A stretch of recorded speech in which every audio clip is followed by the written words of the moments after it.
Bé, primer que tot, agrair a la Federació Catalana de Vela que ens ha donat aquesta oportunitat de poder-vos dirigir unes paraules a tota la família de la vela.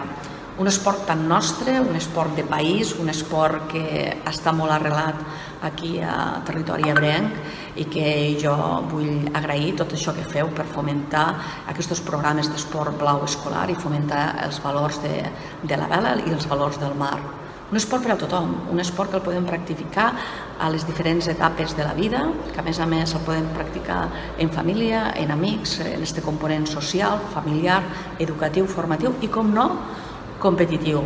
Deixeu-me ara que em dirigeixi unes paraules als guardonats i guardonades. Gràcies pels vostres èxits, però sobretot moltíssimes gràcies per aquest treball dia a dia i de gaudir d'aquests valors que ens dona la vela i la mar. I tot i la tempesta i la mala mar que estem vivint en aquesta ocasió, en aquesta situació de Covid, vull agrair a tots els que feu possible de tirar endavant tots els diferents programes i tots els que treballeu dia a dia perquè els valors de la vela i els valors de l'esport hi siguin possibles. Gràcies per fomentar la nostra cultura, educació i fomentar també el motor econòmic. Enhorabona a tots els guardonats i guardonades i recordem, tots som vela, tots som mar, gaudim-la i sortim a la mar.